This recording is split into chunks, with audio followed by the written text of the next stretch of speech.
Good evening, ladies and gentlemen. My name is Keith Fleming. This is the Daily Fix Show on the Fantasy and Frames podcast. I am joined, as always, from my brother from another mother, who we are now, Joe, less than a few weeks away from actually meeting in person after 4 years of doing this podcast together at the Senior Bowl in Mobile. Are you excited? I'm very excited. You should be. I mean, for all of it, I'm excited to meet you. I'm excited to go to the Senior Bowl. It's all good. I can't believe they let two goobers like us get press passes. I'm a little surprised. They have gotten really lenient on the word press. But so we are going to change the format a little bit this week. Before we get into all of that, just a reminder that the Daily Fix Show and many other Fantasy and Friends podcasts are available on the Fantasy and Friends podcast. Please be sure to follow and subscribe our YouTube channel, which is Fantasy and Frames. We are going to a lot more video content that will be available on that. And obviously follow us on social media, Twitter, Facebook, Instagram, etc. And on a personal note, I had a good friend pass away this week unexpectedly. He was only 42 years of age. Rick Beanball was a great guy. He loved football. So this show is for him, his friends and family, and praying for all of them. So we love you, Rick. But last week we did our typical show where we did an expensive, median, and bargain tier play at each position, and it went really well, Joe, which has been a theme all year. We gave 3 of the top 4 scoring QBs, 2 of the top 5 scoring running backs, 4 of the top scoring 8 wide receivers, and 3 of the top scoring 6 tight ends. Our optimal lineup was Brock Purdy, 5,300, 37.8 points. Saquon Barkley, 7,900, 27.9 points. Travis Etienne, 6,300, 16.1 points. Your boy Isaiah Hodgins, 4,100, 27.5 points. Both of our boys, Zay Jones, 4,100, 21.4 points. Stephon Diggs, 7,600. He also had 21.4 points. Probably the call of the week, your Gerald Everett play, 3,900, 25.9 points. Double tight end, our flex was TJ Hawkinson, 5,100, 25.9 points. And the Cincinnati Bengals defense for 3,500 with 13 points, 216.10 points. And we had $2,000 left over, which I do want to remind people. I think once you get to the playoffs, it's okay to do that because there is a lot, less players overall to pick from. This is probably the last week you're really going to be able to do too much of a variation on the lineups. But I really hadn't thought about it until, I did our optimal lineup of our 29 plays last week. And it's like, this is the time that it's okay to be under because it just makes it less likely you share lineups with people, especially if you like the guys that you have in. 100%. Like when it gets this small, I think, it's easier to go off of, you found one stat that you loved or even just a gut feeling. Like as long as you, don't put all the Giants in this week. That would not be my recommendation. But as long as you're doing something within any kind of reason, then follow your muse because once it gets smaller, it gets harder to predict because when we have 10 games to choose from, it's a lot easier to find those prime matchups, that perfect guy that you want in at that spot. Where once you're down here, it's anybody's game. Completely agree. We are going to change up the format today. Obviously, with only 4 games, 8 teams to choose from, I didn't think it would make sense to do an expensive, median, and bargain tier play. So instead, me and Joe are going to give 2 lineups each for DraftKings this weekend. We will obviously give you our plays in detail, let you know why we're going with those guys. Not saying you absolutely have to use these lineups, but obviously I think that if nothing else, we will give you, 15 to 20 guys probably between the 2 lineups that you can use and why. And, you probably can come up with a better lineup than we do. Most of our listeners do most weeks with our plays anyway. Real quickly, though, before we get into that, quick discussion of the game. Saturday, we got Jags at Chiefs, Giants at Eagles. Sunday, Bengals at Bills, Cowboys at Niners. Definitely Jags, Chiefs, high-scoring game. Or you would think would be. I mean, I think, if you're picking one game to be the highest scoring, that for sure is mine. It's the best offense. Jags are not the worst defense that's left. I'd probably say it's the Giants, but they're the worst pass defense, which against Kansas City is not great. Not a great. So they had a shootout the first time they met too. So I think we're going to see a lot of points. And that's true. Is we've seen the Giants and Eagles play. We've seen, which went really well for the Eagles the first time. Week 18 is kind of like, who knows what that really meant. We've seen these two play, and it went very well for the offenses, especially Kansas City. Sadly, for a lot of reasons, but we did not get to see a Cincy Buffalo game to really give us a read on that one, which kind of, to me, that's the hardest. Well, I guess, the two teams that we haven't seen play each other for full games are the hardest to read because, I look at Brock Purdy. I look at the way Dak played the last month and a half prior to last week when he was awesome. And those defenses that they're up against, and I could see that game go in a million different ways. And then Cincy, we'll get to it more in depth, but I have some worries about their protection in this game. Me and you both, brother. Some serious worries. I pivoted away from Jamar Chase in a lineup that I had him. I left enough money in that lineup to where if you want to go with Jamar Chase or if I want to change Jamar Chase, I can, but I'm very concerned with the offensive line issues. As a football nerd, I am so excited for Cowboys at Niners.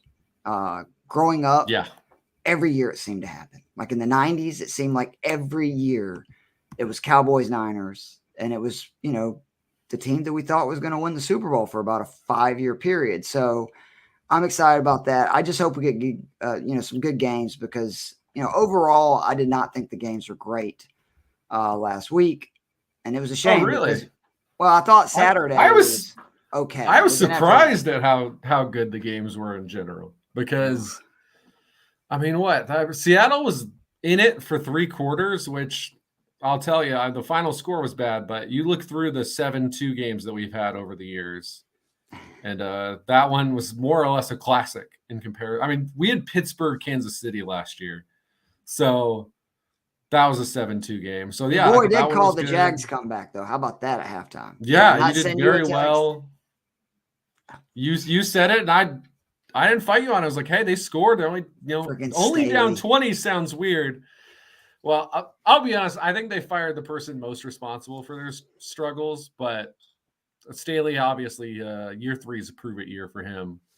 And then, I thought we had Giants-Vikings was obviously a very good game. That was a good game. After that, I thought the Ravens and Dolphins with backup QBs in it to the end, those were who saw that coming? Games. They were ugly, but they were competitive. That's all I not need to see. To me, I maybe I'm in the minority, but I'm okay Miami's if it's a 2-3 touchdown, game.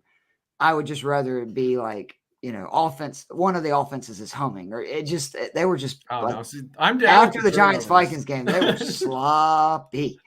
All right, so again, we're going to do this a little differently. We'll go a lineup each, and then come back and run it again. So let's get into this. You want me to go first or you want to go? Yeah, you go first. All right, so my first lineup, I'm going all in right off the bat. Give me Patty Mahomes, 8,000. Since the bye, Mahomes in 10 games, he has 4 30-point games and 22 points or more in 9 of 10. Without a doubt, the safest play this week. I think there's a lot of options at a lot of positions. QB is one that I really only feel good about 2 at their price, and they're my quarterbacks in the 2 lineups that I have. He's thrown 21 passing touchdowns and has 4 rushing touchdowns over those 10 games. So that's 25 touchdowns. That's really good, 2.5 per game. 6 QBs facing Jacksonville have scored 30-plus points on DK, including Mahomes, who scored 35.14 points, throwing 4 touchdowns and 330 yards. For most QBs, that would be the most they scored all season, not for Mahomes. The Jags, a reminder, face Tannehill, Dobbs, Mills twice, Matt Ryan twice, Russell Wilson, and Derek Carr in 8 of their games. Meaning, it's hard to believe, It's not the In the best. 10 other games, over half scored 30 or more points. Really think about that. I mean, that's a bad secondary. The Chiefs scored 27 or more points in 11 games, 20 or more in 16 of 17. I just think that Mahomes is the safest play. You can stack him with, Kelsey. You can get more creative and stack him with a couple of receivers. I'm going to stack him with a running back. We'll get him to that right off the bat.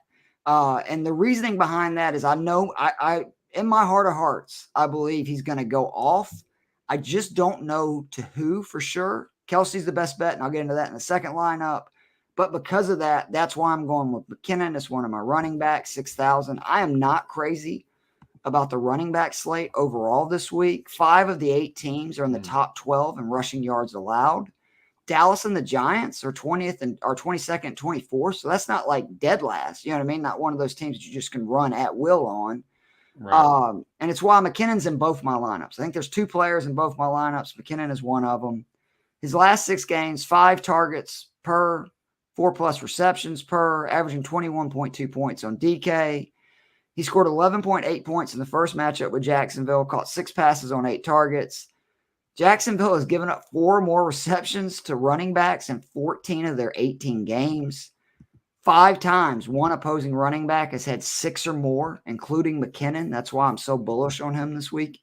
I just think he's a very safe play, and we've seen he has the potential to go off. So at 6K, I like the fact that his floor is high, but we also know he has a ceiling that could be potentially huge. My second back, again, because I'm not crazy about the slate this week, I'm going all the way down to Elijah Mitchell, 4,700. He's averaging 12 touches per game in games played with McCaffrey. I told you that stat last week heading into the playoff game.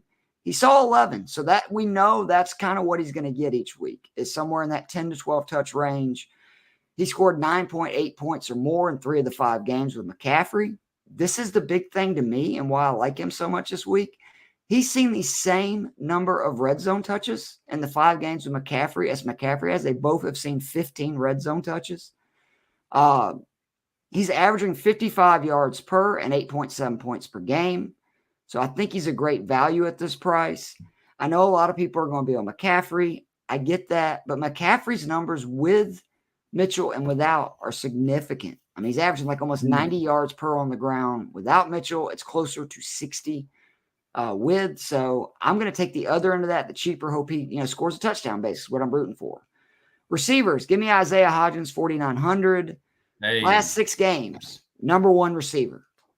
All the metrics, however you want to look at. He's had at least 4 receptions in all 6. 14 DK points or more in 5 of 6. Scored a touchdown in 5 of 6. Over the last 3 games, so he's getting better. 23 points per game on DK. 26 targets, 20 receptions, 5 red zone targets, at least 1 in each. Again, he's the number 1 receiver in this offense now, and all the metrics show it. Number 1 in win rate versus man. This is among all wide receivers. 2nd in average cushion. 4th in QBR per target. 7th in target premium. 7th in fantasy points per target. 10th in route win rate. He's the 8th most expensive wide receiver this weekend. So he's the cheapest number 1 by far. And he scored more points over the last 6 than the 3 receivers in the 5,000 range. He scored more points than Lamb, Brown, and Diggs over their last 3 games. So I think he's a real value. If it wasn't so much that I like James and he'll be in my second lineup, he would have been in both lineups as well. Give me Christian Kirk, 6,000, probably my favorite play this week. He has 8 games at 19+ points this season. His highest game, ironically, against Kansas City, 34.5 points. He has 11 games with 8+ targets, 10 games with 6+ receptions, and 2 must-win games, which is a big deal for me the last 2 weeks. He scored 21 points in both. He scored in both games. He saw 22 targets. So, when it's important, they know he's their best receiver. They're going to him. They're using him. On the year, he's 5th in red zone targets and 12th in deep targets. So it's both likely that he scores a touchdown. It's likely that he has a big play.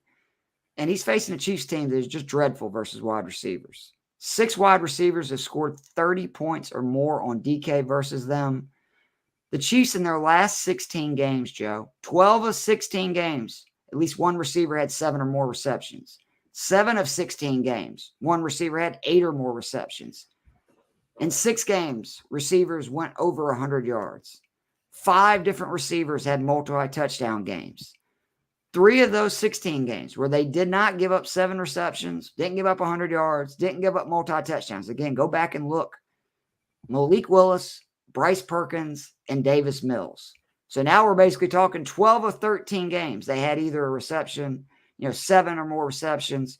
Kirk is the guy who, without a doubt, will get peppered with targets, most likely to have that kind of game. I love him. Deebo Samuel's my other wide receiver, 5,900, scored double digits in 8 of his last 10, 8 of 10 where he plays 80% of the snaps, which I think that's a big deal. Something obviously I expect this week. He played like 90-something% last week. In those 10, he's averaging just under 16 points per game. He's seen 9 targets or more in all games with Brock that he sees 80% or more of the snaps. So we know that Brock's going to throw to him. It's a 2-game, but still sample size. He saw his highest air yardage number of the season last week. 2 of his top 4 highest air yard numbers on the season have came in the 2 games that him and Brock have played together. He's played 80% of the snaps. And then among wide receivers, he's a monster. 12th in target rate, 8th in yards after catch, 13th in points per route, 1st in juke rate. There's no surprise. And then the big thing for me is the rushing upside. He has at least 2 rush attempts in 12 of his 14 games that he's played, 3 or more in 8 of 14, just meaning he's going to have added opportunities. That's why I really like him this week. And I think that's going to be the key for the Niners. They're going to have to run it. And I think they're going to use him more in the run game than they have in previous. I think they're going to really unleash him this week. Tight end, Dallas Goedert, 4,500. Man, this guy, I expect, sorry, Joe, earmuffs, have a monster game. I am prepared for this. Okay. 4 or more targets in 10 of his 12 games, 6 or more in half of those, 6 of 12, including 7 of the last 9. 6 of the last 9. Scored double figures in 8 of 10 games with Hurts at QB. Scored 9 in 1 of the 2 that he didn't. So he scored 9 or more points in 9 of the 10 games with Hurts. He caught 6 passes and scored 10.6 points versus the Giants in Week 18, despite only a 63% route run rate. He ran 70% or more in 8 of the 10 games with Hurts. Joe's been trying to tell us all year the linebackers for the Giants are trash. We've listened and it's paid off, but Giants versus legit number 1 tight ends this year. So I just went back and looked at the real star tight ends they played. I did not count the first game Dalton Schultz played because he had Cooper Rush as his QB, but there's been 5 occurrences. Mark Andrews had 7 for 106 with a touchdown. Evan Ingram had 4 receptions for 60 yards. Dalton Schultz had 4 for 31 and 2 touchdowns. And then in case you forgot, and you shouldn't because Hawkinson just went bananas again in a loss last week. In the 2 games, he had 23 receptions on 27 targets for 229 yards and 2 scores. If I was an Eagles coach, and obviously I'm not a coach, but I couldn't have watched Hawkinson last week and not going, we can do every bit of that with Goddard this week, and just been, salivating at that possibility. And then Goddard among tight ends, just a litany of great metrics. 2nd in catchable target rate, 4th in target equality rating, 3rd snap share, 6th in route percentage, 2nd in target accuracy, 3rd in yards route per run, 3rd in yak, 3rd in QBR rating per target. Big ones here, 1st in yards per throw and 4th in yards per reception. So he can get big yardages on, not even that many receptions. I just think Goddard is a home run. I like playing him with Kelsey. I didn't do it with either lineup, but I really do like that stack. My flex, I went back and forth, but I went to CeeDee Lamb for this one, 7,300. Basically just copying my notes from last week because he's $400 cheaper. He's got double figures now in 9 of 11 games with Dak. He's still averaging 19 points per game with him. He scored 16.8 last week in a negative game script on just 6 targets, his lowest target number in 6 games. And I talked last week, as good as this 49ers D is, and it is really good, receivers have feasted on them on DraftKings. Metcalf last week led all receivers with 38.6 points. Thanks for talking me out of that, Joe. And was 2nd overall in last weekend in points on DK.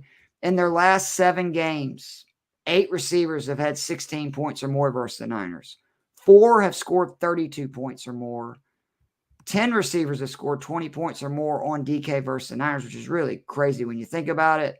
7 receivers have had 100-yard games versus them.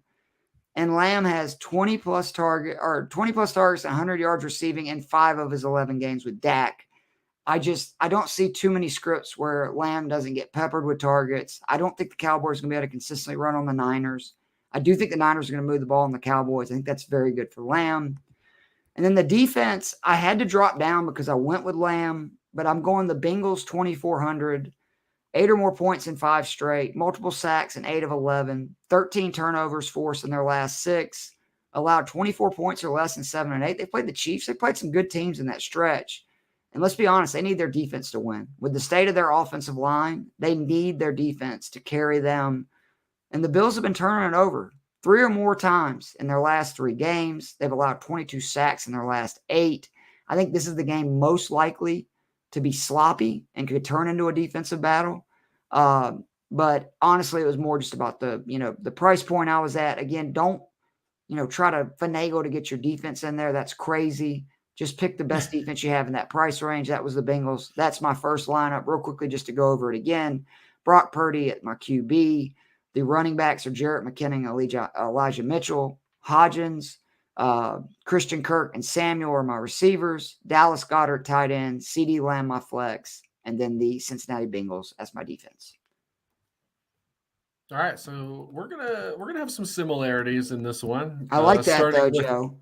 Starting with Patrick Mahomes at the top, I just think he's the guy when you look at A, he's the MVP. And then B, he's facing the worst pass defense that's left in these playoffs. Well, you brought up that when they faced good quarterbacks, there's been a lot of 30-point games. That makes sense. Football Outsiders DVOA, which again adjusts for your opponents, so it takes into account all those easy games they played.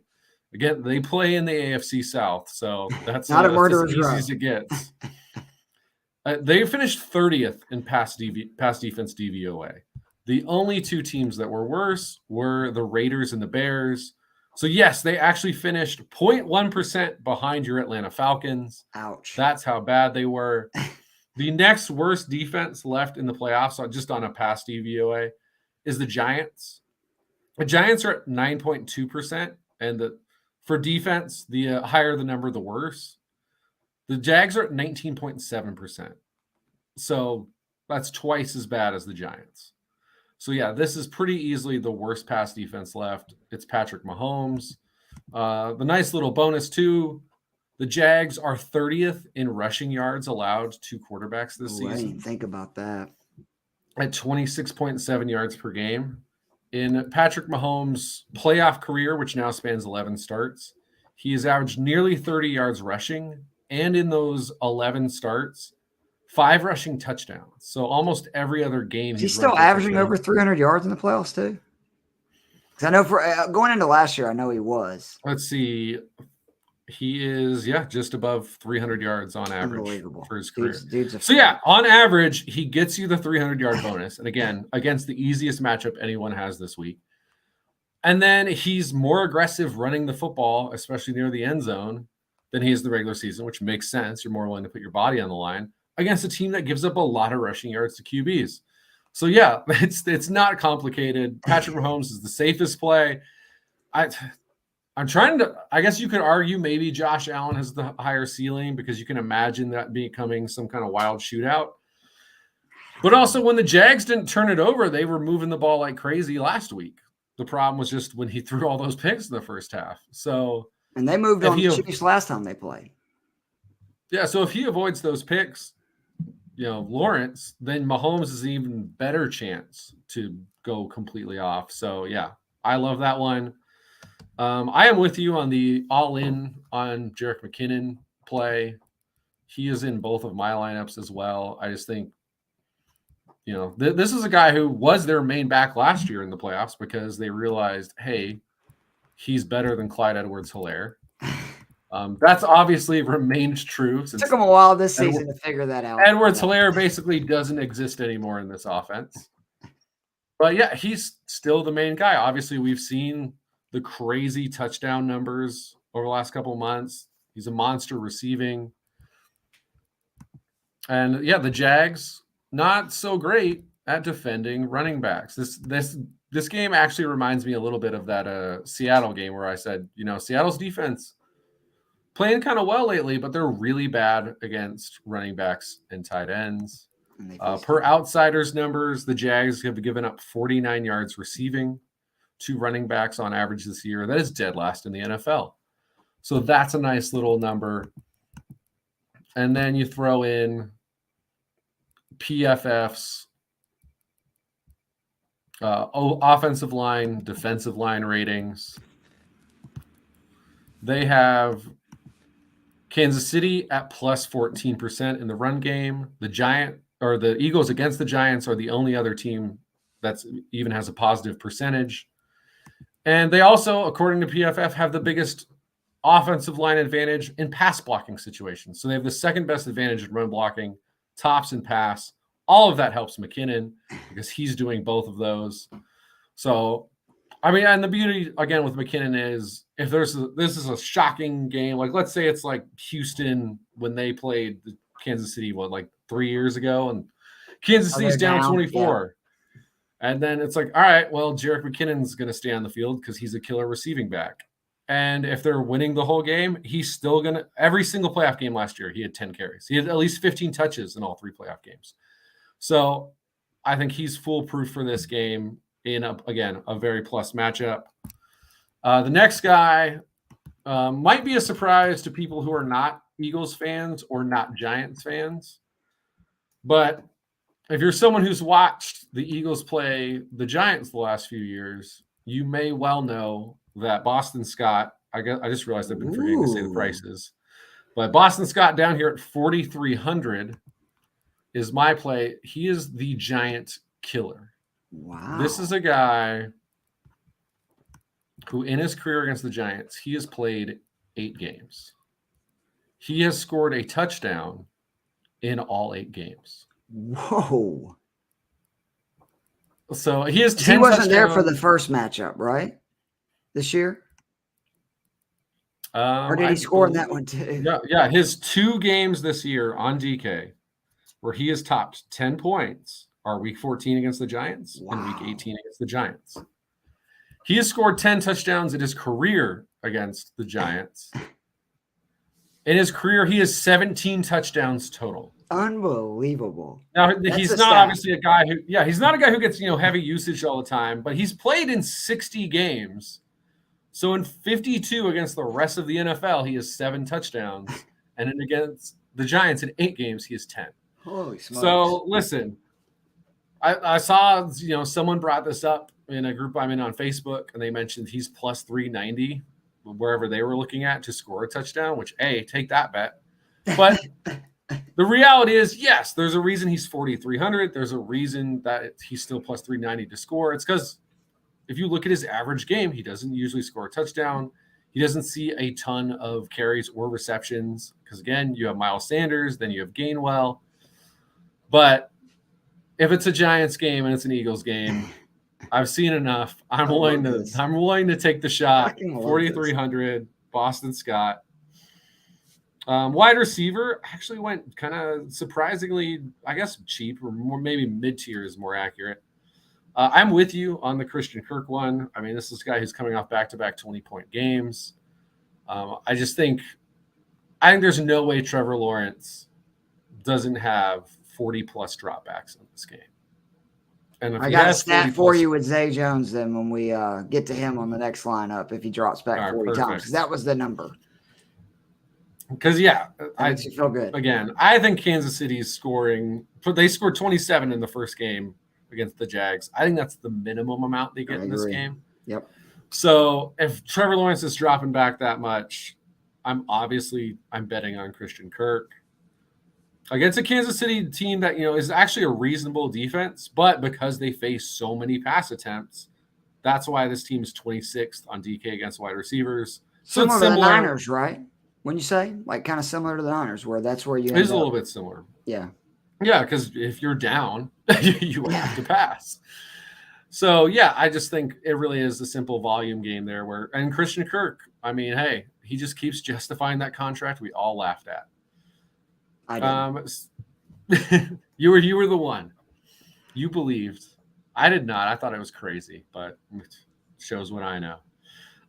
For my next wide receiver, I'm going T. Higgins, 5,800 against Buffalo. I saw a stat somewhere on PFF where the article was mentioning you probably want to fade Jamar Chase, which you mentioned separately. That is kind of where you ended up. Yeah. Because the Bengals are down. Is it 2 or 3 starters on the offensive line? 3, It's if not. something. So the right tackle and right guard, it looks like, are definitely out, and the left tackle. And then, I mean, he's in a walking boot, yeah, so I don't see I him believe, playing. Jonah Williams is also out. Yeah, so He has a fractured kneecap. I can't believe they're even considering playing. So yeah, you have a starting left guard and starting center, and the center, I believe it's Ted Karras. Yeah, Ted Karras. He's a reasonable player. The starting left guard, Cordell Volson, is not a very good player. He is a rookie. He was a 4th-round pick. PFF had him graded as the 68th guard out of 78 that they had enough to grade the rank. The other 3 guys who are now coming in, granted in limited time this year, but their grades all rank 47 to 50 overall is the actual grade. And the guard I just mentioned, who was bottom, was that 15% of guards, his grade was higher at 51 than the other 3 guys. So this is a really bad group of offensive linemen. When Joe Burrow is under pressure, when he's pressured according to PFF's charting, he targets Jamar Chase 11% of the time. Wow. Keep in mind, Jamar Chase's normal percent, taking in all snaps, is 25%. He drops to the 5th highest target rate on this team. What is Boyd's percentage? Because he's the other guy that. Sadly, the article did not give me access to know exactly what the order is of the other 4 guys. I was just curious. But I would say that Tyler Boyd, he didn't end up in either of my lineups. I definitely thought about it. Keep in mind, they've erased all the stats from that game because it didn't count. So now if you look it up, they won't even tell you. But he went down and scored, right? Immediately. He was the guy who scored, Tyler Boyd. So I would very much keep him in mind. I don't know if this is feel good because a variety of reasons, but obviously T. Higgins is the one who made the tackle that apparently then caused, obviously with whatever other factors were going on in DeMar Hamlin's body, heartbeat and stuff, that caused the cardiac arrest. So I just kind of want to see T. Higgins play well in this game because I just think that would be cathartic for him. Mm-hmm. And you and I we've been big T. Higgins guys all along. So yeah, and I had the money, so I was like, I'm going to throw T in there. But yeah, I think Tyler Boyd is also a very good pivot away from Chase. If that comes true, where Joe Burrow's under pressure the whole game, and so they're able to better limit Chase, then yeah, I would say pivot to those 2 guys. Next guy I'm going with is Gabe Davis at 4,800. Coming off a massive game against Miami, 26 points on DK. That was his second best game of the year. Topped 100 yards, Gabe. 6 receptions. Yeah, playoff. That's true. Playoff Gabe. Because what is that? 5 touchdowns now in his last 2 games. Then. Yep. And again, nice little stat here from friends at Football Outsiders. Against number 2 wide receivers, Cincinnati 31st in DVOA. So that's counting, yards per target, touchdowns per target, bottling all that up. They're second to last. And there's a pretty clear bottom 3 teams. They're just behind Seattle. And I'm going to save the last one for my next lineup. But yeah, the Bengals have been awful against number 2 wide receivers. In truth, this is just, I honestly don't know how, I guess it's just great coaching that they've been able to limit opposing defenses. They have good safeties. Mike Hilton's a great slot corner, but Eli Apple has, according to the PFF's charting, his worst season, which as a Giants fan makes me shudder. No, it doesn't. You're just glad he's not on the Giants doing it. I'm glad he's gone, but it's like, wow, worse than what I saw. He ranked 109th out of 120 corners in overall grade and actually 109th in coverage grade as well. So there you go. He was terrible. Cam Taylor-Britt, who's a rookie, He also was not great, 73rd in coverage grade. Chidobe Awuzie is their actual legit number one, very good corner. He's been out for, I think, at least half the season, and he's not coming back this year. So, yeah, the outside corners are where you want to attack this defense. So, yeah, I have Gabe Davis in this lineup, and spoiler alert, I have Stephon Diggs in my other lineup because at least one of those guys goes off. And, I mean, we've seen this offense. It wouldn't be a surprise if it's both. Tight end, I'm 100% with you. Again, I watch all the Giants games. I've seen it. We've seen what Hawkinson did both times he played us. Goddard missed the first game this year. Second game, he had 10.6 points against the Giants. That was kind of a weird game. Giants are playing backups. I think, Philly was mostly just protecting Hurts and making sure they got the win. Pretty vanilla offense from them. But, yeah, if the vanilla offense version gets us 10 points with Goddard, I mean, yeah, if you look at, like receiving grade on PFF, you look at, I believe he finished this season. Last year, he was first in yards per target against tight ends. I believe he was second this year. He's just a hyper efficient guy. The main reason we don't see him put up the massive Hawkinson games we've seen recently is he has two really good receivers he plays with as opposed to just one. But he's a monster. I'm hoping Adoree Jackson will help slow down at least one of the Eagles wide receivers, but there's no magic, player. I think they're going to try to take away Brown, right? He's the real big play receiver. And if I was the Giants, it's like, I know Smith can make big plays too, but hopefully, take away the guy that can have an 80-yard reception on any play. The way I would play it would be Adoree Jackson pretty much just having to go one-on-one against Devonta Smith. And then I would be bracketing, shading. I'd be trying to bracket Brown because he's a monster. But yeah, you do that. Even if you do that and it goes well, who's covering Dallas Goedert? Right. I expect it to be a disaster on that end. And even with McKinney returning, Hawkinson went nuts last week. So that obviously was not the answer. Yeah, I mean, again, you go DVOA, tight ends, Giants 31st against tight ends. So that's not good. Awful. The other team, though, that is worse than them against tight ends, and it's why I had such a big play last week. It's the Jacksonville Jaguars. So that's a pretty easy call then. Let's throw in Travis Kelce, 7,700. He will be worth every penny. I mean, he's the man. This Jags defense. I mean, again, we just saw what happens to the Jaguars when they face a reasonable tight end. And it was disastrous. And so now they get to face an awesome tight end. Keep in mind, Travis Kelce, first time he played them this year, 6 receptions, 81 yards, touchdown, 20 points. But like I said earlier, I think 27 points total is the minimum for Kansas City in this game. So, yeah, I would place the minimum for Travis Kelce, unless they just go all out. We're stopping Kelce no matter what, in which case everyone else will feast. Unless they do that, I think 20 is the minimum for him. So, Travis Kelce, 7,700. I got a little bit on him, too, because he's in my next lineup. Let's just go ahead and get it out here. I think there's a chance he's going to be low owned, which is I hope insane, because he's scored 20-plus points once in his last 7 games and 15 or more points twice. I just want to remind everyone, Kelce, 1, 2, 3, 4, 5, 6, his last 6 playoff games, let's go over the numbers, okay? Let's do 10 for 95 yards, a touchdown. 8 for 96, a touchdown. 5 for 108, a touchdown. 10 for 133, 13 for 118, 2 touchdowns. 8 for 109, a touchdown. And that was with Tyreek Hill out there. I think he's good. Again, 20 points, I think, is his floor. He's going to go bananas. There's no answer for him. This has been a good year for those of us who said, yes, losing Tyreek hurts. It changes the offense a bit. But it'll be fine because A, it's Patrick Mahomes and Andy Reid. And B, Travis Kelce was always the true number 1 target in that offense. Mm-hmm.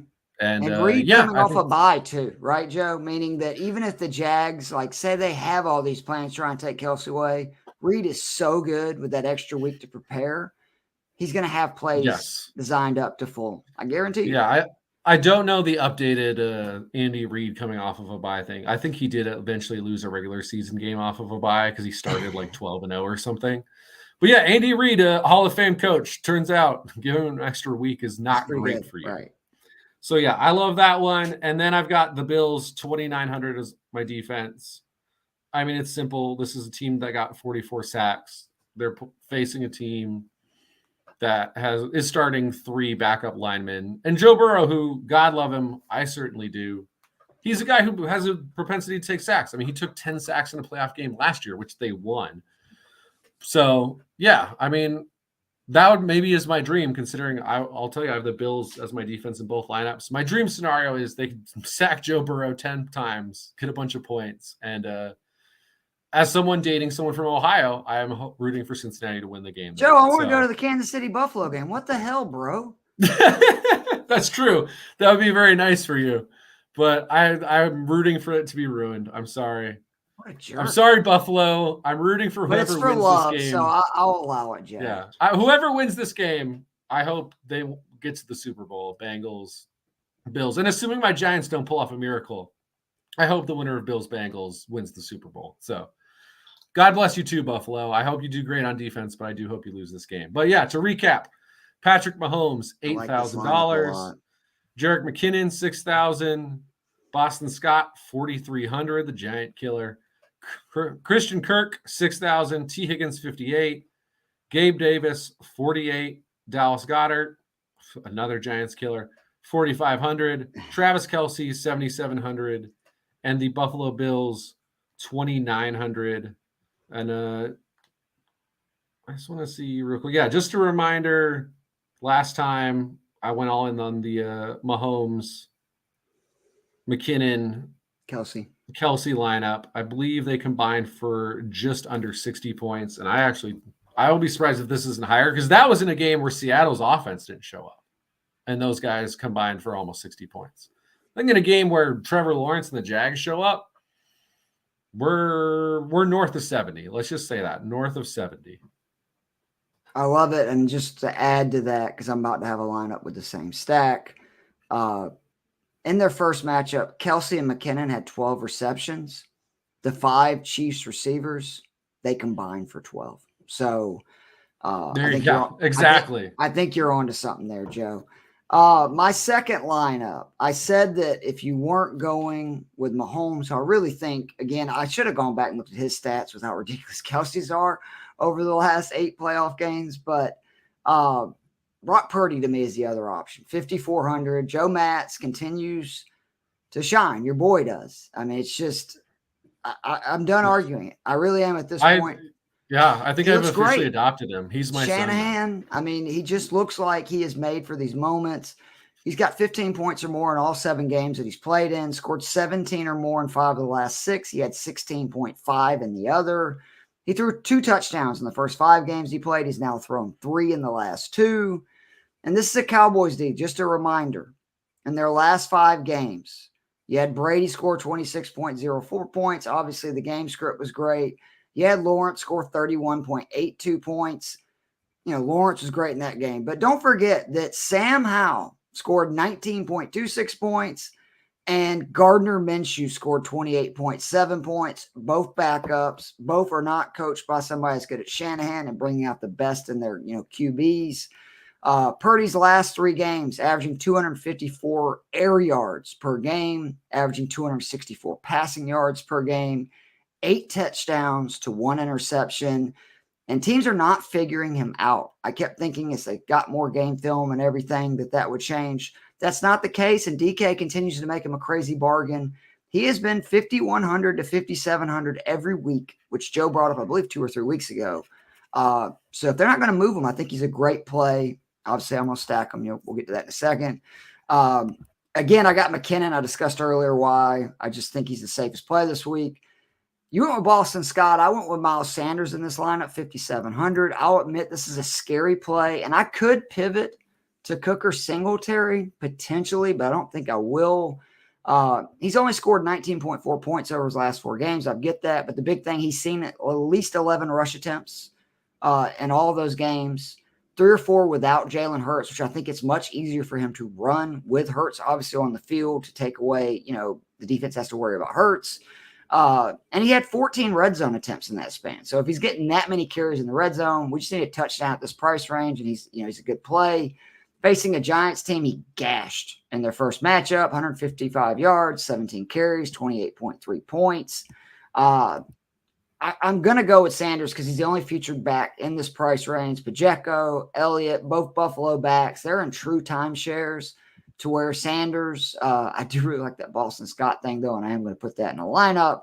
But I still think Sanders is going to be the featured back. And the reason I say that, he is outtouched the other running backs in this offense. And I mean combined, the other 3 that they use, 102 to 48 the last 7 games. So he is the guy that's going to get the chance to the most carries. Obviously, that's a little inflated because you had, no Hurts, who's obviously going to run as well.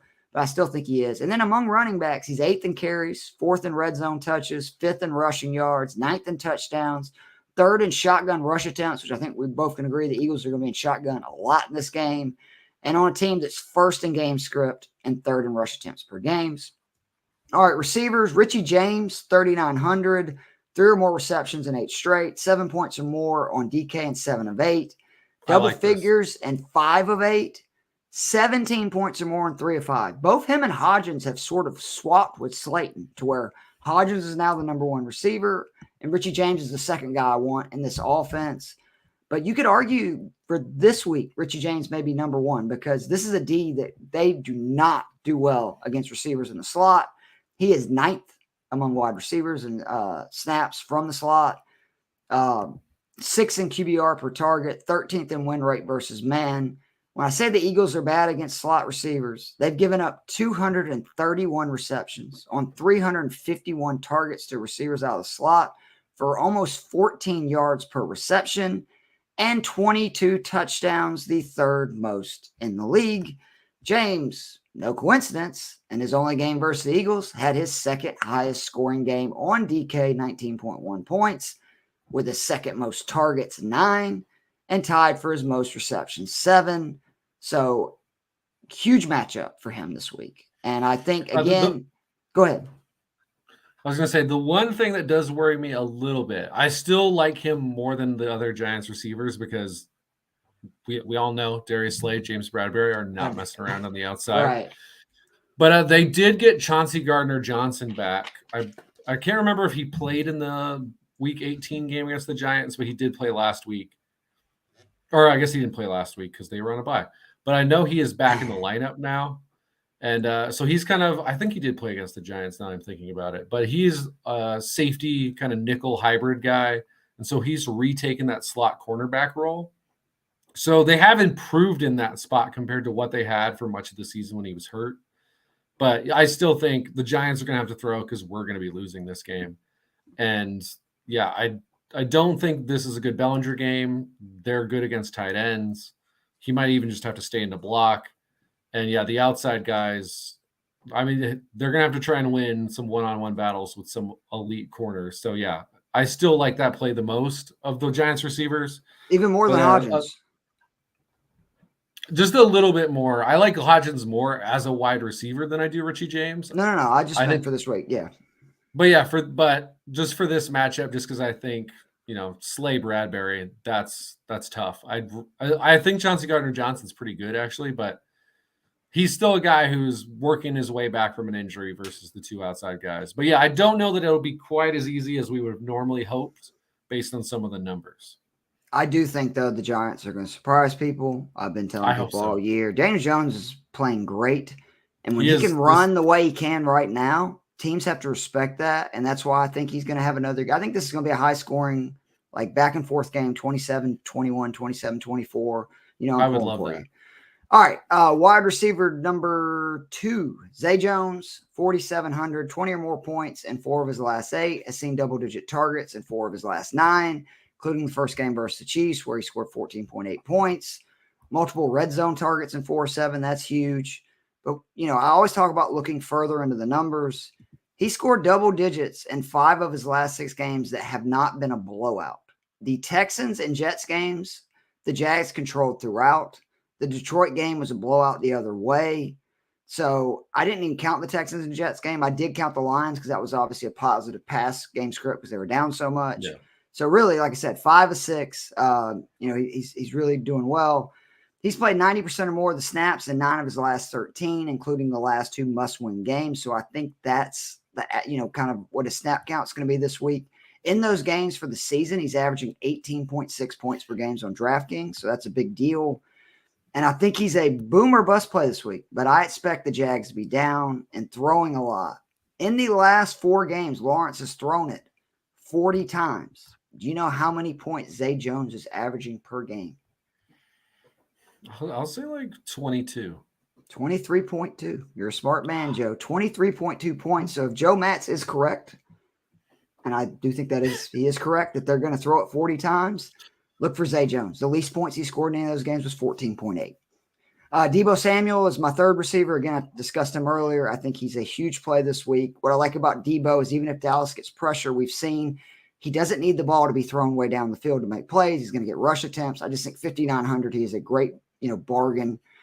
Travis Kelce, again, we talked about earlier. I mentioned the monster games that he's had in the playoffs. Again, the Jags were torched by Everett last week, 6 for 109, a touchdown. Jags have allowed a touchdown to a tight end in their last 4 games that they've allowed at least 1 touchdown. It's actually 4 of 6, but in the other 2 games, they did not allow a touchdown. They're going to allow a touchdown to the Chiefs. The flex. Now, this is the one that I talked about. I could pivot to Chase. I don't think I'm going to. The offensive line scares me, even as good as Chase has been. So I'm going Devontae Smith. Since week 10, 9 games, 5 or more receptions in 8 of 9, 6 or more in 5 of 9, including the last 3, 8 or more targets in all 9 games, which that's a big deal. He's been a target monster second half of the season. 5 of his 7 touchdowns have came in that 9-game span. Double figures in DK in 8 of 9. He scored 9 points in the other one, averaging 19 points per game over those 9 games. 20 or more points in 4 of his last 6. He had 5 receptions and 60 yards or more in both of the games versus the Giants this season. So I think that's kind of his floor. It's 5 receptions, 60 yards. If he scores a touchdown, obviously it doesn't take a lot of math. That's 17, 18 points. Big thing for me, after only seeing 8 red zone targets through the first 13 games, he's seen 5 in the last 4. He's becoming more of a focal point in the red zone. He's top 10 among receivers in the following categories this season: snap share, route percentage, target quality rating, catchable target rate, receptions, receiving yards, yak. Again, I think that if either team or either receiver is going to be, they try to just shut him down, I think it's got to be A.J. Brown. I think he's the guy that can just kill you on just a few receptions. And Devontae's a great receiver. I don't want to say he can't make big plays. He's one of the best, obviously, his yards after catch, all this stuff. But A.J. Brown is just a guy that can turn any play into a 75-yard touchdown. I would try to take him away, make those other guys beat me. So I like Devontae. And the defense is Buffalo, 2,900, multiple sacks, 8 of 11, 8 or more points on DK, and 5 of 7. And the poor Bengals line, man. They were missing the right tackle and guard, as Joe talked about. Now the left tackle looks like he's going to be out. They gave up 4 sacks in the game that he exited. This is the real deal for me. 3 possessions after Williams exited the game, the Bengals scored 0 points, gained 0 first downs that were not on a penalty. They had 1 on a penalty. Their longest passing game was 9 yards, and their longest pass attempt traveled 18 yards. It's hard to throw if you got no time, even as great as Burrow is. I could see the Bills just feasting. I think they're the one defense this week that things could get really ugly, especially at home. They get up early and put the Bengals in must-throw situation. So, again, just to go over that lineup real quickly, got Brock Purdy, Sanders, McKinnon, Richie James, Zay Jones, Deebo Samuel, Travis Kelce, Devontae Smith, and the Bills. I like that a lot, obviously. Hope you're right about Richie James. Hope you're wrong about Devontae Smith. But, I think the Giants are capable of limiting one good wide receiver. They actually did a pretty dang good job against Justin Jefferson last week. Mm-hmm. But I don't think we can do it against 2. So, yeah, it's an issue. I'm glad you took Brock Purdy because I actually did not this week. I'm a little concerned about the jump in quality of defense he's going to go to. I don't think he's seen anyone as good as Dallas. I am worried about what that front might do if they can get some, do some stunts, get into his face. I still think San Francisco wins, and my guess is Brock Purdy plays pretty well. But I'm going to go with a guy I feel safe is going to drop back 40 times. That's Trevor Lawrence for 6,000. First game against Kansas City, he had 21 points, 2 touchdowns, 259 yards on 40 pass attempts. So that's not accounting for sacks. He had at least 40 dropbacks. That's the magic number. Expect very similar things this week. Kansas City, 29th against quarterbacks on DK. Again, it's a little, that defense is actually better than people give it credit for because only 2 teams faced more pass attempts this season than Kansas City because teams were always losing. But that also resulted in the most passing touchdowns allowed, 33 out of any team in the NFL. And a nice little bonus too, much like Kansas City, they give up a significant, or much like the Jags themselves, Kansas City gives up a significant amount of rushing yards. They give up 26 a game. Only 4 teams were worse on that point. So again, Trevor Lawrence, very capable runner. He's going to drop back 40 times. Expect some points. Once again, Jerick McKinnon at 6,000. I just think he's a great play. Couple more things. Player Profiler has yards created per touch, which tries to estimate how many yards a guy generates past what was blocked for him. And per touch, he ranked number 1 among all running backs in the NFL this year. So, yeah, he's pretty dang good. Again, I forgot that they unleashed him in the playoffs too last year. I'm glad you brought that up earlier. He really did. He saw a huge jump in his touches, and it would make sense. And then no surprise here on how often he sees a light front of 6 guys or less in the box. 60% of the time. That's the 7th highest rate in the NFL, which happens when you play next to Patrick Mahomes in an Andy Reid offense. So, yeah, love him.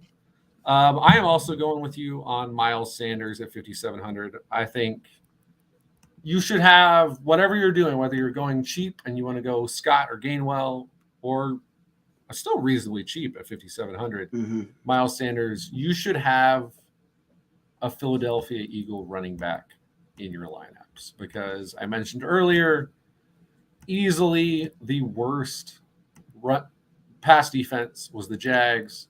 Well, easily the worst run defense left is the Giants. Rushing DVOA, they finished dead last in the NFL. According to Football Outsiders numbers, this was the worst run defense.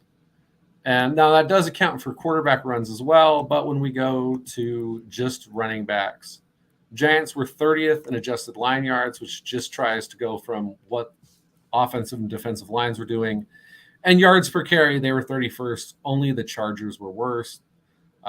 Every level, Giants run defense was bad. Power rank, that's 3rd, 4th down or end goal situations, 2 yards or less, 26th. Stuffing the opposing running back behind the line, Giants were 29th. 2nd level rank, which is runs between 5 and 10 yards, 29th. Open field, so anything beyond 10 yards, they ranked 28th. Sounds like Falcon stats. It's bad no matter which way you cut it. Yes, the Giants are as healthy on defense as they've been all year, but that means they got Adoree Jackson and Xavier McKinney back. Those are 2 defensive backs. The run defense is not going to magically be better as much as I would like it to be. Sanders didn't do much week 18, 11 carries, 33 yards. Again, though, that's a game for both teams you just want to kind of throw out. In week 14 against the Giants, he ran for 144 yards and 17 carries. 110 of those yards were before contact. So he was averaging over 6 yards a carry if he'd just gone down the first time a Giant touched him in that game on every carry. So no one has a better matchup running back wise as far as running the ball goes. Again, McKinnon's got the great one for receiving. Actually, ETN has a pretty good one against the Kansas City defense that gives up yards to running backs in the receiving game. But as far as just pure running the ball, the Eagles' backs have the best spot. Miles Sanders is their best back. Yeah, I Dang it. thought about ETN, but he just doesn't catch enough passes consistently. Like he has some really big games where like 3 Yeah, for 40, but he just never seems to have like 5, 6 receptions. because I was originally going to have him in one of my lineups, and I was like, well, McKinnon's cheaper Yep. and feels safer. And actually, based on what we've seen at times this year, I don't know that Their the ceilings are ceiling's much any different. lower. Yeah. So yeah, just the fact that he was cheaper, and I think we're seeing 3 or 4 touchdowns minimum for Kansas City. And the Jags moved the ball in that first game, but they only scored 17 points, and they were both through the air. So yeah, I think again McKinnon's in both my lineups, and then I have an Eagles running back in both lineups. That's my strategy there.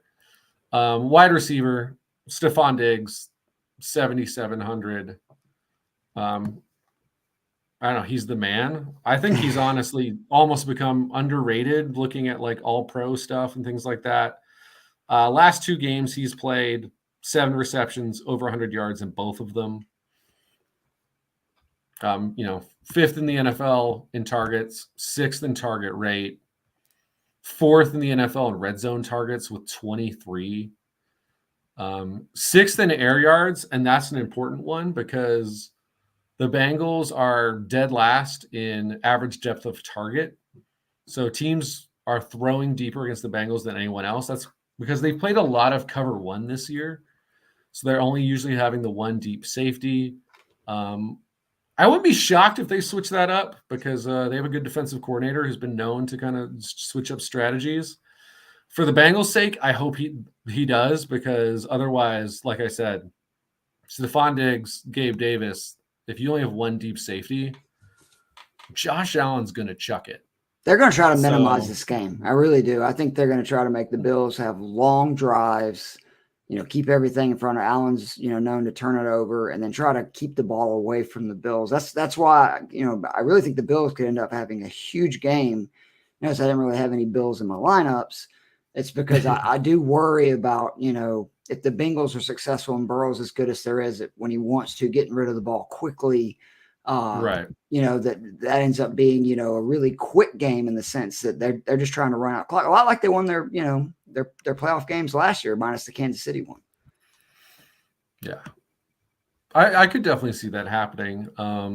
But yeah, third. Davis scares me now. Like I'm thinking about that. And Diggs again, automatic. They've been awful against number 2s, like I said.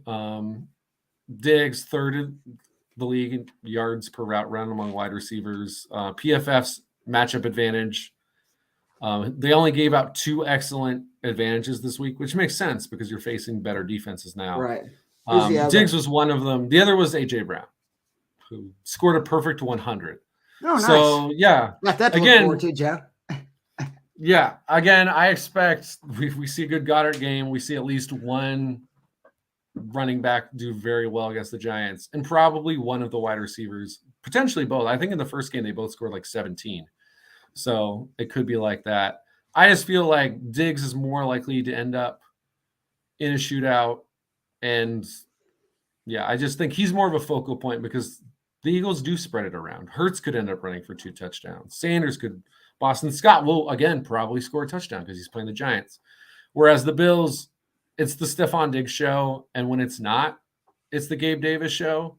So that's why I'm putting each of them in one of my lineups. At 5,000, I'm going with Brandon Ayuk. Big part of my strategy here is the team that finished dead last in DVOA against number 2 wide receivers was the Dallas Cowboys. They also gave up 64 yards on average to number 2 wide receivers, according to Football Outsiders. That is also dead last in the NFL. Now, I'll grant you, it's a little bit harder to predict how that works out against the San Francisco 49ers. Because do you put Diggs, who again is the only true starting corner left on the Dallas Cowboys from when they started the season, do you put him on Ayuk? And because Deebo Samuel is going to be doing all these, weird things out of the backfield and stuff, in which case I would want to go with Deebo Samuel. Or is it more split? Whenever Deebo's out wide, is Diggs on Deebo? In which case I love Ayuk because, again, the rest of these corners on Dallas are not great. And I think if I had to guess what the difference in the game is, I think that's probably it. If the Dallas defense was healthier on the back end, I might pick them in this game. even though I hate them. Without that, I think that's where Brock Purdy is able to find his advantages, and it'll be Ayuk or Debo or maybe both taking advantage. I like Debo, or I like Ayuk in this situation because, again, I'm going to lean towards, if the stats say they're bad against number two receivers, I still think he's ultimately the number 2 in this offense. And also, he's $900 cheaper. 100% unsurprising, Zay Jones, 4,700. We love him. You brought up the great stat about what happens when Trevor Lawrence has to drop back 40 times. Zay Jones, unsurprisingly, benefits. So, yeah, very much in on him again. Last week I said when neither of us had Evan Ingram in the lineup, that meant he was guaranteed to go off. And he did. Naturally, 7 receptions, 93 yards and a touchdown. They all did, 22 though. points. To be fair, they all had 7 receptions, at least 80 yards, and I believe a touchdown. Right, because he threw 47 passes, which is very much in play to happen again this week. Kansas City against tight ends, also not their best spot. They're 19th in DVOA. They give up 50 yards per game to tight ends. And then, Evan Ingram just down the stretch. Obviously, Tennessee at Houston, he kind of like came back down to earth a little bit. But the 4 games prior, at least 14 points in all of them, at least 5 receptions, 3 touchdowns in that 4-game stretch. I mean, Houston game doesn't count, Joe. They were up 30 points in the first half. So I don't count that. ETN, remember, had 100 yards, and they set him in the second half. So I don't count that game against him. So really, it's just one bad game. I think that's very fair. Evan Ingram finally living up to the potential he always had. I think he still has like the third. Imagine him on this Giants team. I think he had like the 3rd most yards as a rookie ever or something. I think it's 3rd or 4th, somewhere in that range, because I know obviously Pitts jumped him. But this was a guy who looked awesome his rookie year, and then, I don't know, developed some form of the yips where he couldn't catch balls cleanly and slapped them to the other team. Jason Garrett. Which he now, we'll just blame Jason Garrett. That always works for me. So, he has recovered from that now, which is great for him because I believe he's on a 1-year contract with the Jags, so he's about to cash in. And having another big playoff game would only help that. So, I'm on spread the wealth with these Jags players, where I'm trying to get Zay, Kirk, and Ingram in at least one of my lineups. And again, if I'm going Trevor Lawrence, I'm putting 2 of them in.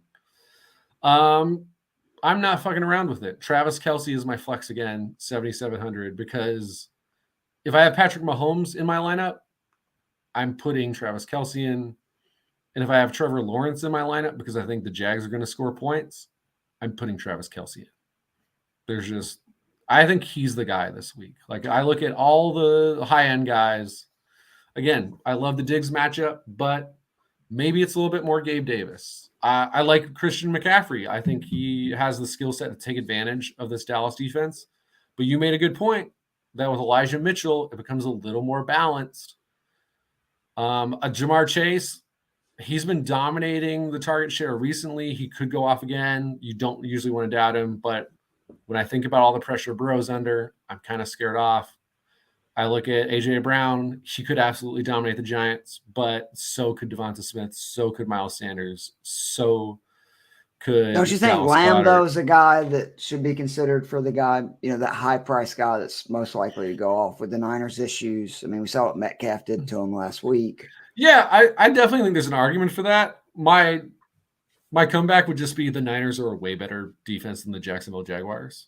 And it's that. And then also I hadn't even looked up Travis Kelce's most recent playoff games. I had honestly only looked at stuff from this season. So when you brought up how dominant he's been in the playoffs the last few years, he's a lot. He is my top player overall this weekend. So they just made him so expensive. That was why he didn't go into both of mine. I was like 77. I mean, that's fair. There's a reason why he's priced up there with what I believe every Diggs wide receiver. Chase is $100 more expensive.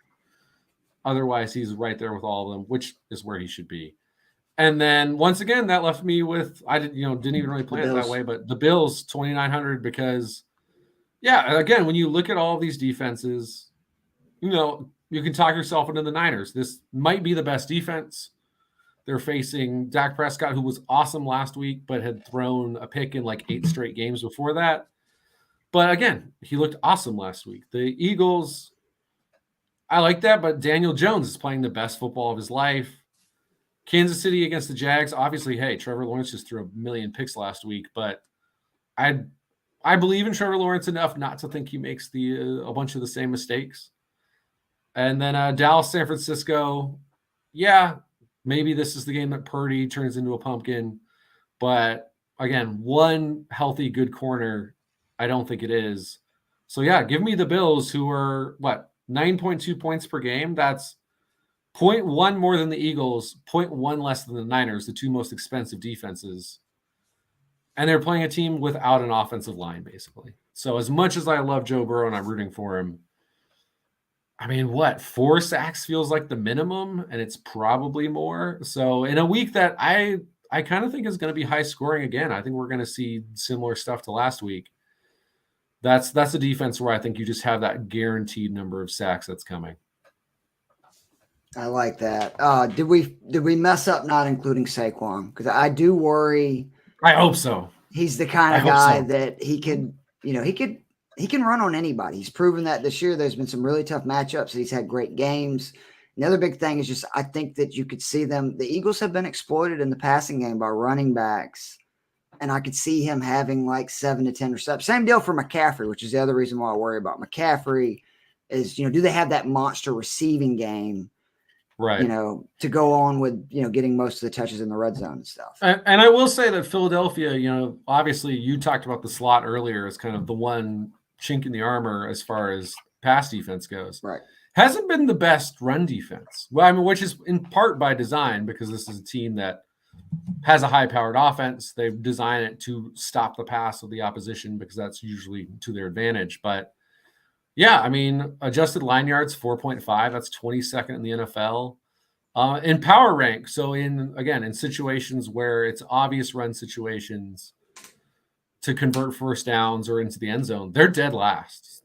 The opposing teams succeed 80% of the time in getting the first down or a touchdown in 2 yards or less, third and fourth down, or goal to go. So, yeah, and the Giants have shown that they can scheme up stuff in those situations. So, yeah, I think there's definitely a chance that, especially if you're right, that we're able to keep pace for a decent amount of the game.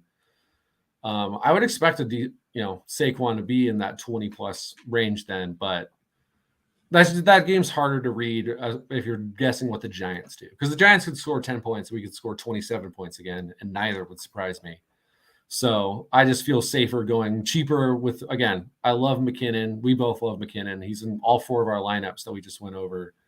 And then I just think that the Eagles' backs have the biggest advantages and very reasonable prices. So the only other guy that we did not mention that I took a long time to think about is Dawson Knox, who's now caught a touchdown in 6 or 7 games. Cincinnati's not great against tight ends, and he's so cheap is why, but it's just the other tight ends are so good. But I am going to tinker around the rest of this week, a Knox Ingram, or a Knox Goddard combo where it's Ingram, really cheap. Ingram Goddard. Yeah. I mean, yeah, if I did a Kelsey, I did double tight ends in both of mine, both with Kelsey, but you can Ingram's been awesome. I think Goddard's a top 3 tight end in the NFL. Let me think about that. Yeah, I would say after Kittle, and then I would take him over Mark Andrews, honestly, overall as a tight end. So yeah, I think he's a top 3 tight end. Not Kyle Pitts next year with Desmond Ridder, though. Don't forget that, Joe. Well, in fantasy, yes, hopefully that will be true. But I mean, Dallas Goedert can also block, which doesn't really help us here outside of he doesn't come off the field. So yeah, I just think I don't use the blocking stat, Joe, because it didn't score many points on DK. But all right, so that's got us to the end of the divisional round preview. I don't know what we're going to do next week, Joe. You can, give me your thoughts on this. We'll do it right now. Do you think it would be better to just do, again, 2, lineups for just 4 teams and 2-game slate? Or I was thinking maybe we do 1 lineup each for for the 2-game slate, and then maybe a captain's lineup, showdown for each game. So that way you have a little bit of both, because there's not going to be a lot of variation, obviously, in the 2-game slate. I hate that between the two of us. I can't stand it when it's such a short. You're basically again picking. I think that probably makes the most sense, is to do one combined and then one, because we'll still have, I'm sure, we had decent overlap in this one, and that was with 4 games, so we'll still have some overlap. But yeah, that's better than trying to do 2 with just the 2 games. So yeah, and also having the captain is also one of the bigger strategy parts of that. It's I've pivoted. We'll talk about that when we get to the Super Bowl and Conference Championship. But I've changed a lot of my strategy in that over the last year. I've had a lot of success in captain's lineup, even on basketball, which is something. I just have to do Hawks games, Joe, because I know who destroys the Hawks, and I pretty much put a big guy against the Hawks as the captain every week, and it works out. Hello, what's his name? Christian Wood last night for the Mavericks, $175. So see, that is the great thing, is we both know how to pick on our own teams. Yeah, and that's something that the silver lining advantage, because you watch every game and you know that. So again, thoughts and prayers to the Beanball family, and also Tyler Hill, a member of the Fantasy and Frames. Unfortunately, he had a very close family member who passed away. So we're thinking about you too, buddy. But anyway, thoughts and prayers to both of them. We really would appreciate it if people would subscribe to the YouTube channel. We're trying to grow that. You will see a ton of content. It's going to be a real shift in the next year. You'll see a lot of the 2 of us goobers on there. We're going to have some stuff posted when we're down at the Senior Bowl, which will be a lot of fun. But for Keith Fleming and Joe the Brain Matz, this has been the Daily Fix Show's divisional lineups for DK. Good luck this weekend, guys, and we'll see you soon. Peace.